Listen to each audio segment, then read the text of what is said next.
Sunday, June 25th, 2023. I fed all the street cats in a light mist of rain around 3 a.m. today.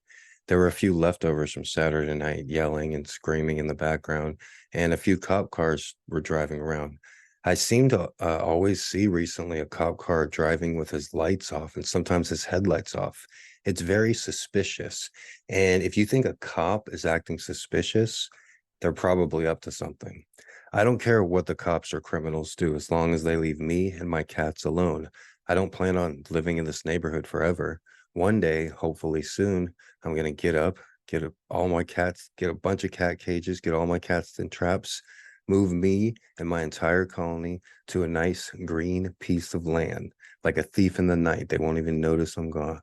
Most of the cats in this neighborhood have never climbed a tree or ran on a patch of grass. Some of them, most of them, were born on the street, and that's all they know.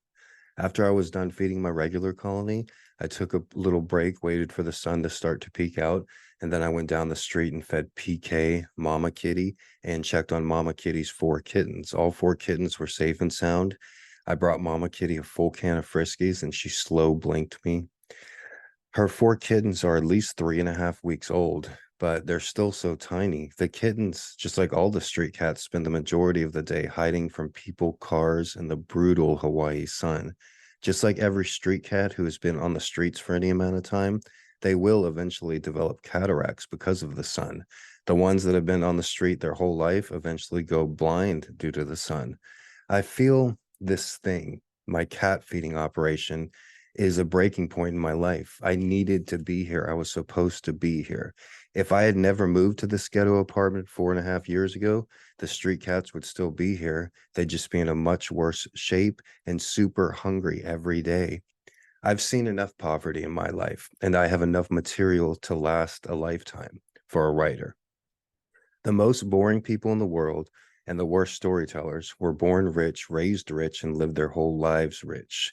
They are ignorant to the world no matter how much money their parents give them.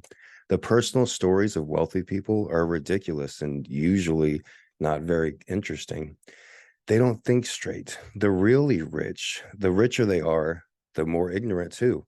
I don't think even most millionaires would pay $250,000 to go to the bottom of the ocean and look at the Titanic on a screen from inside the submarine. It's 100% ego.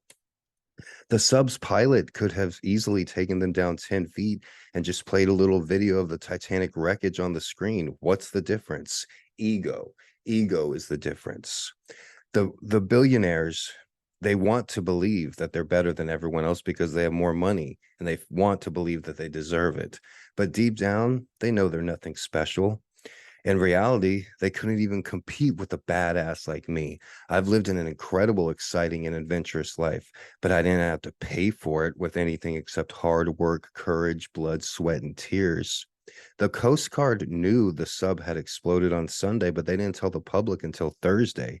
The powers that be used the situation to the advantage. They milked it. 1 billion is so much more than 1 million.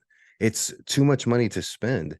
Just to get through a single $1 billion in your lifetime, let's say 80 years, you would have to spend $34,250 per day.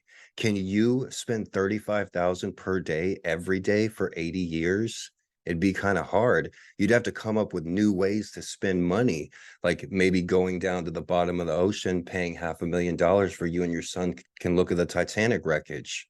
How did that work out for you? Darwin Award. My name is Gregory Brandt, aka Mr.G, and